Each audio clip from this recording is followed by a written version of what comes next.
Hi everyone, this is my first non-introductory video for this channel, and I have to admit it's a daunting task. I don't know. We are given free rein to come up with topics on our own, and if people want to participate in the discussion, they're welcome to, and that's how it works. So I was thinking, what is something people actually want to talk about? Because some of the things that I'm really pursuing right now might be kind of dull for people. I'm on kind of a wellness kick right now, and maybe I will make videos about that. I don't know. But for now, I was thinking about what drew people to this channel.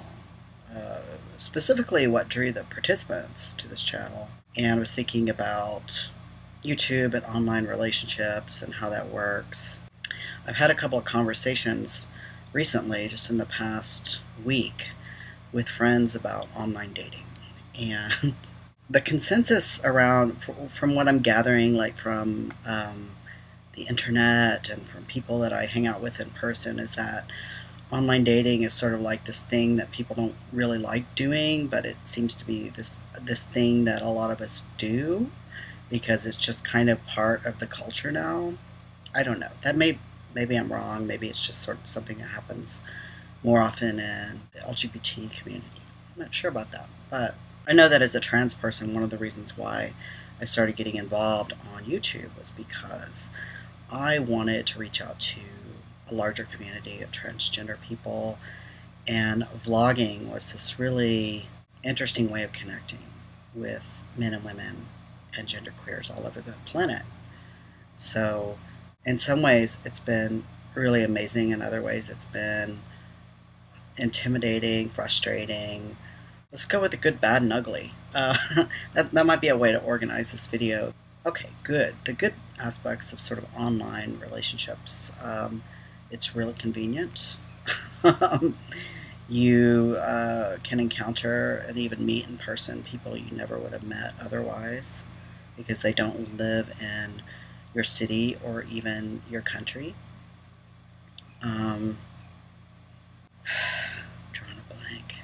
There's a lot of good things about meeting people online. The bad would be you don't always know who you're dealing with. One of the things that's been fascinating to watch as an older person who grew up, was born in the 60s and grew up in the 70s, and before all this internet stuff started happening, is just watching how sophisticated people are getting about their online personas and their identity management and whatnot. Bad part of that is that sometimes people can pose as something that they are not. We all want to look good to others. We all sort of want, to use good pictures on Facebook or have good camera angles on YouTube or whatever. I mean, that's not really kind of what I'm talking about. What's scarier is when you interact with and maybe start to care about somebody who is lying to you about pretty significant aspects of their life. Maybe they're already in a relationship and they haven't told you. Maybe they're a different age than they've revealed. Whatever the case may be. There's actually a show about this phenomenon called Catfish on MTV.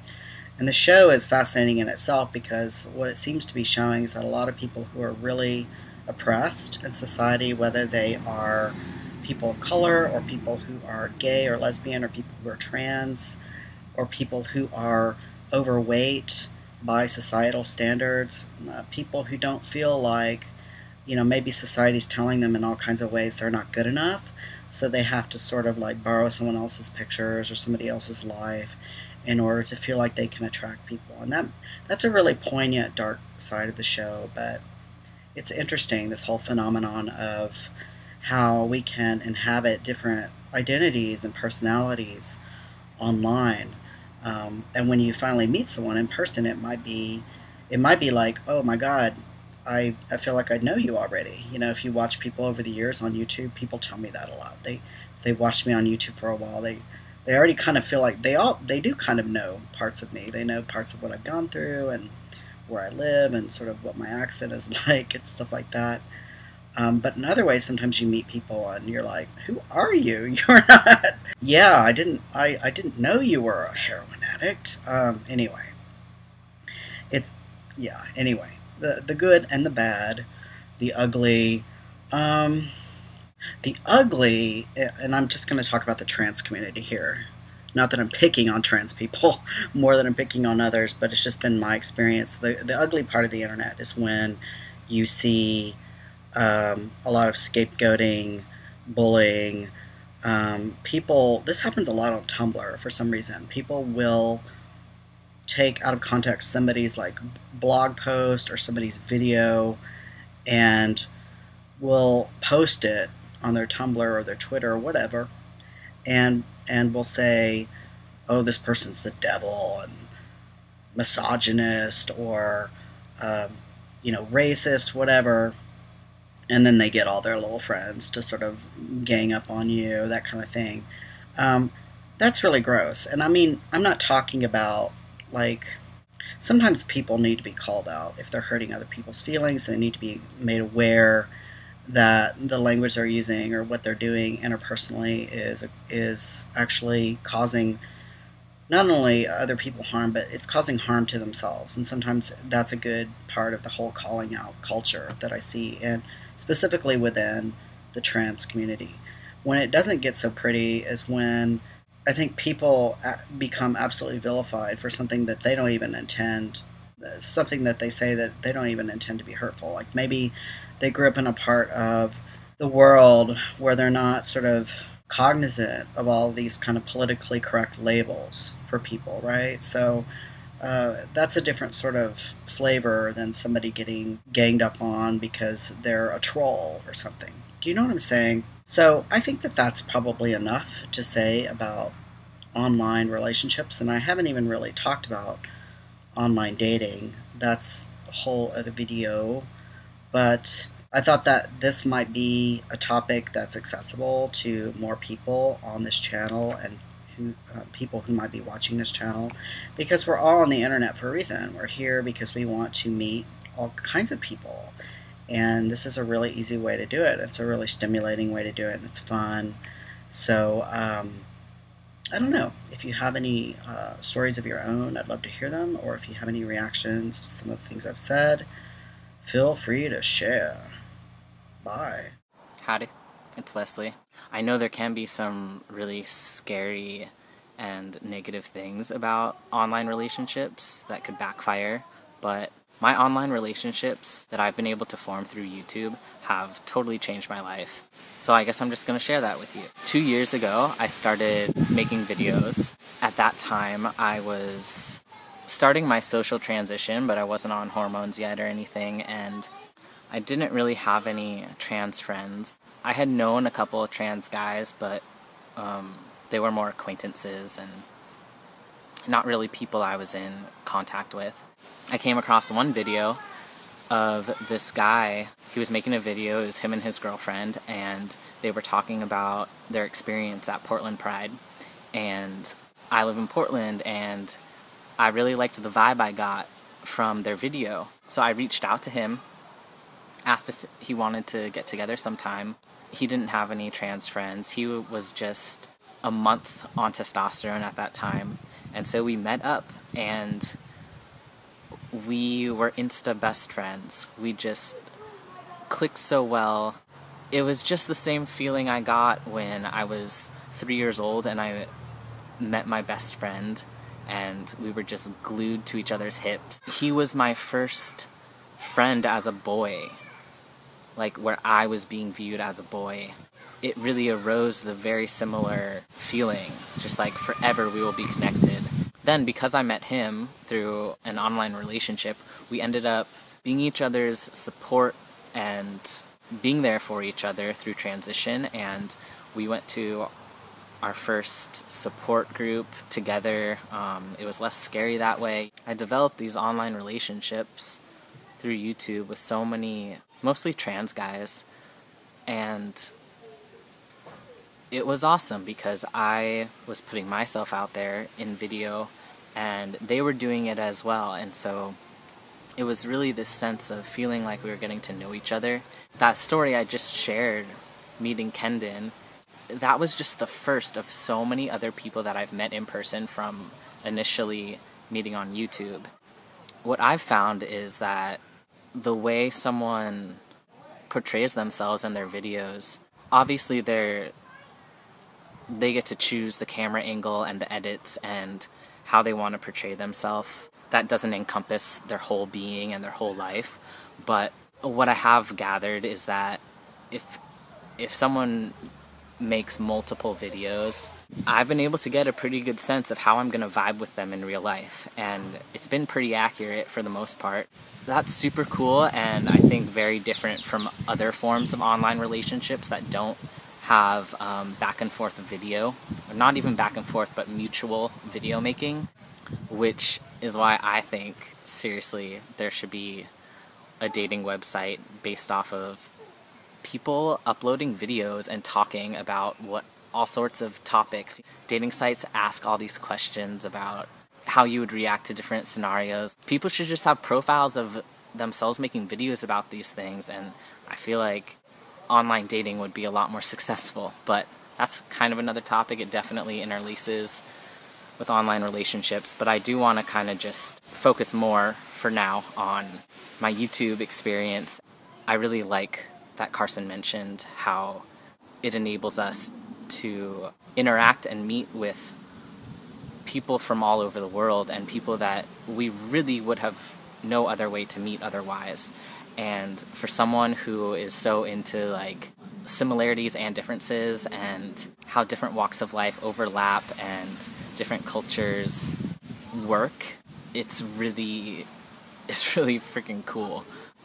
Like I said, after you're watching somebody make videos for a year, 2 years, however long, you really, at least for me, I really do feel like I get a sense of how our energies are gonna mix when or if we meet each other in real life. But I had this crazy, incredible opportunity a few months back where a few guys from YouTube, they like bought most of my plane ticket to go across the other side of North America in a different country to meet them for the first time. And it might sound totally crazy to someone who hasn't been opened up to this type of communication and relationship. There's just something really raw that happens when you're in front of a camera. I think there's an authenticity that comes out that wouldn't otherwise. Of course, someone could put on an act, and that is scary. And there are a bunch of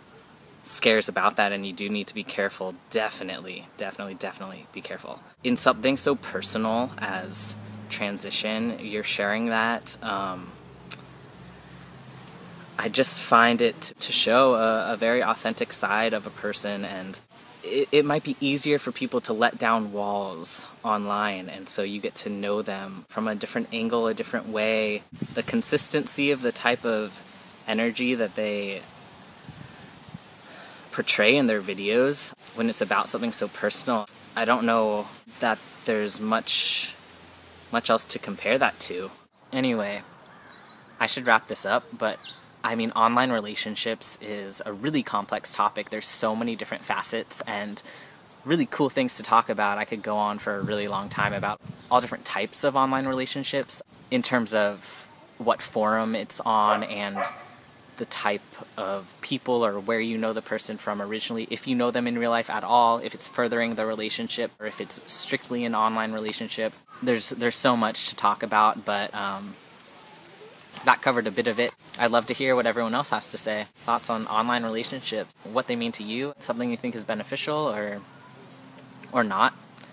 Obviously you're watching this video for a reason, so there's some desire, and where does that come from? You know, I didn't really get into that, but it's something to think about. Alright. Hi, it's Panda, and I'm going to be adding to Carson and Wes about online relationships, except I'm going to be speaking more about the romantic sides of it, because that's what I've had, I guess, the most experience with. I believe there are two types of people when it comes to online relationships and whether they can or cannot do it.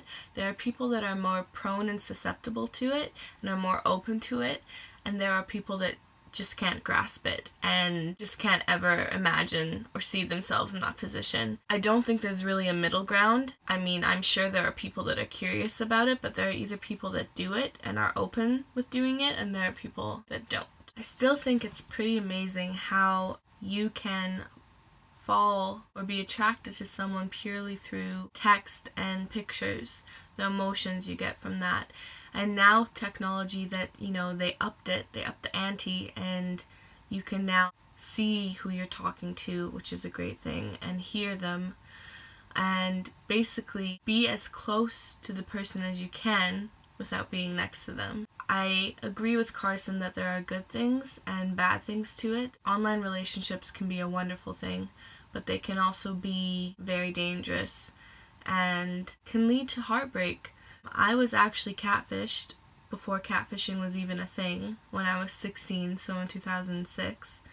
For about a year and a half, this person deceived me. And now when you watch that show, I think it's almost like a routine. It's a big circle. Oh, this person isn't whatever, this person isn't who they say they are.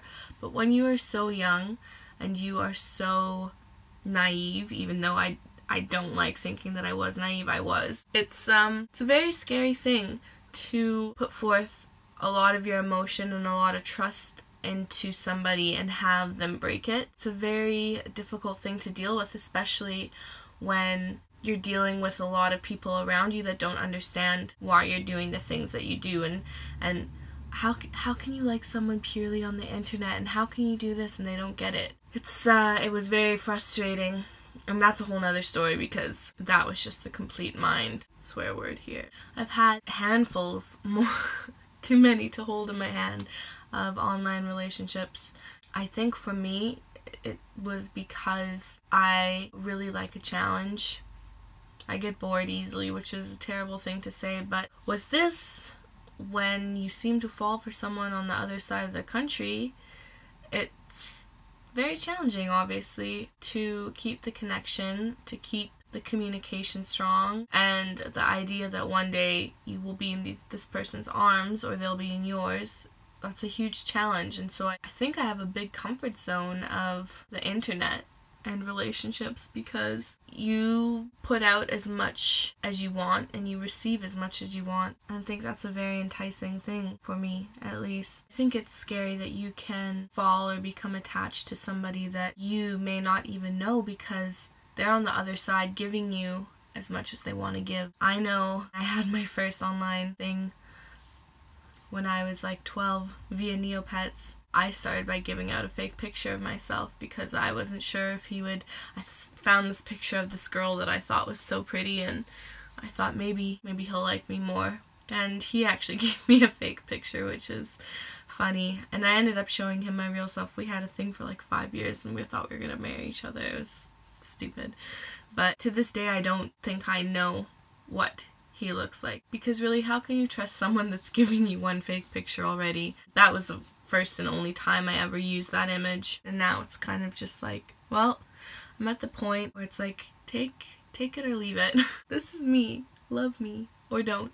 It's always a gamble. Whether or not in person, it's going to be the same as it is online. You're going to have that chemistry. The internet multiplies it, makes it bigger.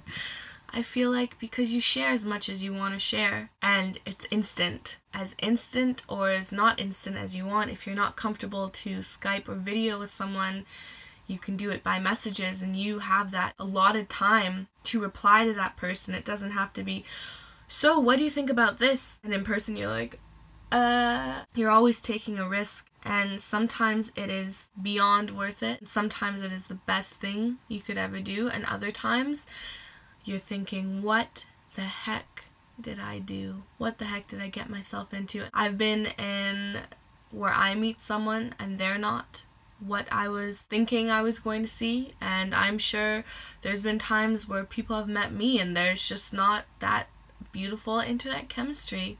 And that's something you have to know when going into this. You have to know that it's not going to be the same. Even if you are so head over heels, as in love as you can be on the internet, you are not, or it is very rare that you are going to get that with that person when you see them in person. Not to say that you're not going to fall in love with them, because you're already like 80% there. Now you need to see how they are how they react to you in person, how you are with each other. It's much different when you are sitting here. It is a wonderful thing, but it is also an extremely scary thing as well, because like Carson said, you sometimes don't know who you're dealing with. Now I'm a fake buster. Now it's like I must Skype you and I must video you before we meet. I know without the possibility of online relationships, I wouldn't be a part of this channel. I wouldn't know Finn, and I wouldn't know Emery, and I wouldn't know Jess. They're like my other little family. When someone is across the country from you and all you want is to wake up beside them, and the only way you can do that is by making sure their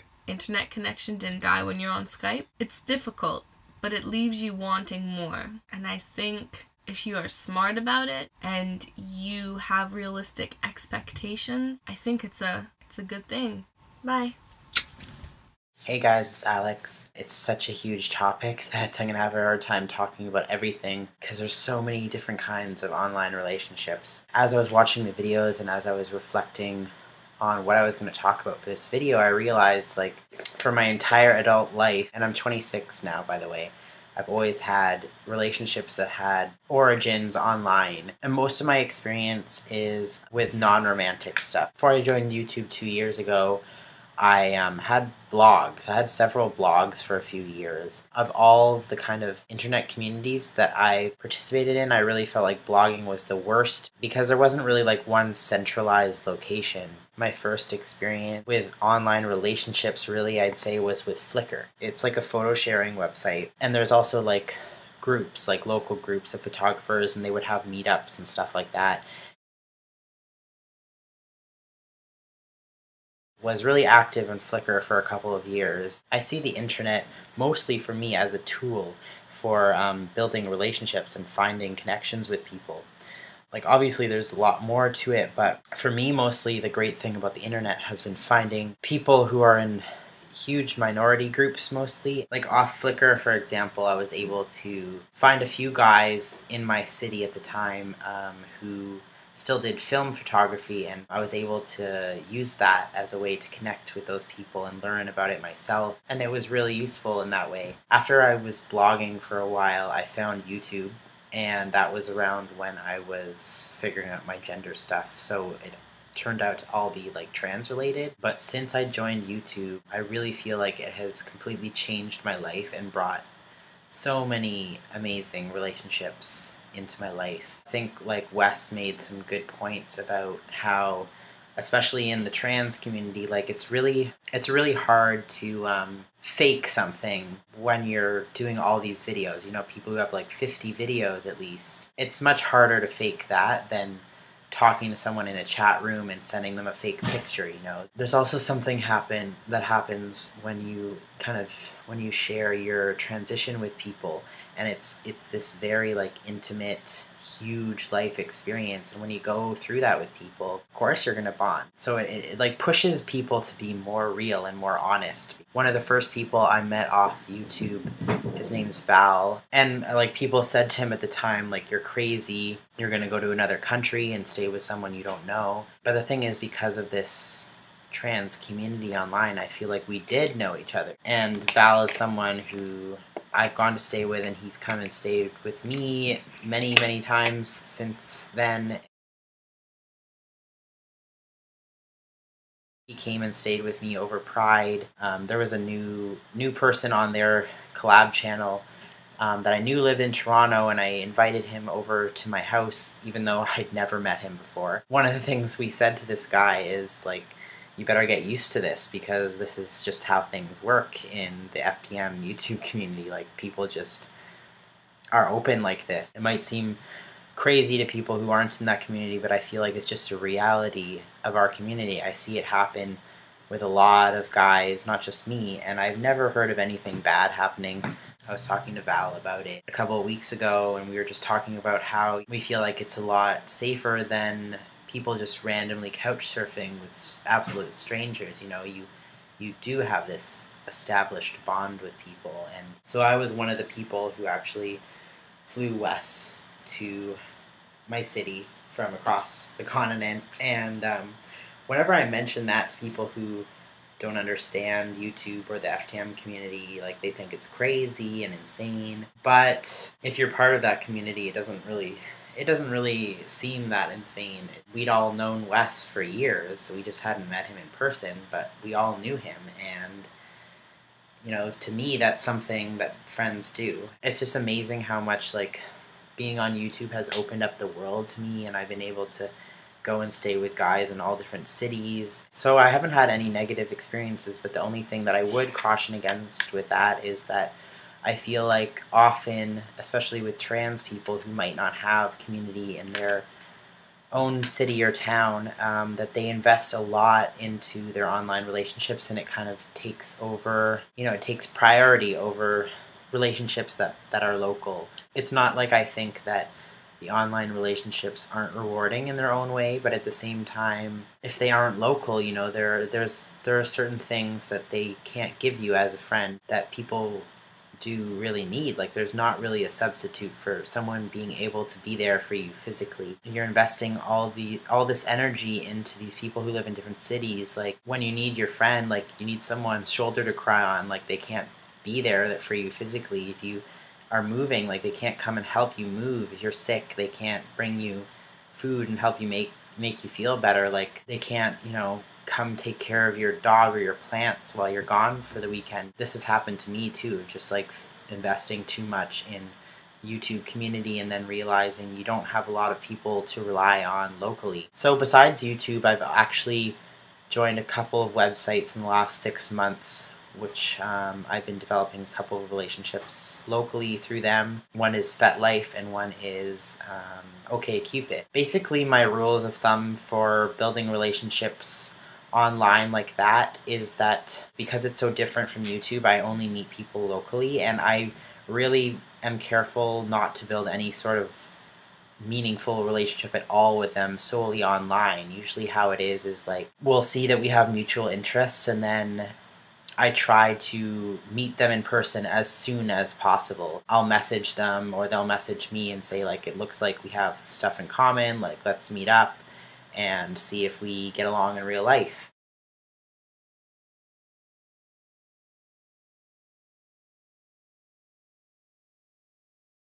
I feel like it has allowed me to build relationships with and find people who have things in common with, especially like qualities like being trans or other things which not many people are interested in. The internet is invaluable for that. There's no way I would just randomly come across those people in a city of 3 million, Let's go out back and plant a family tree.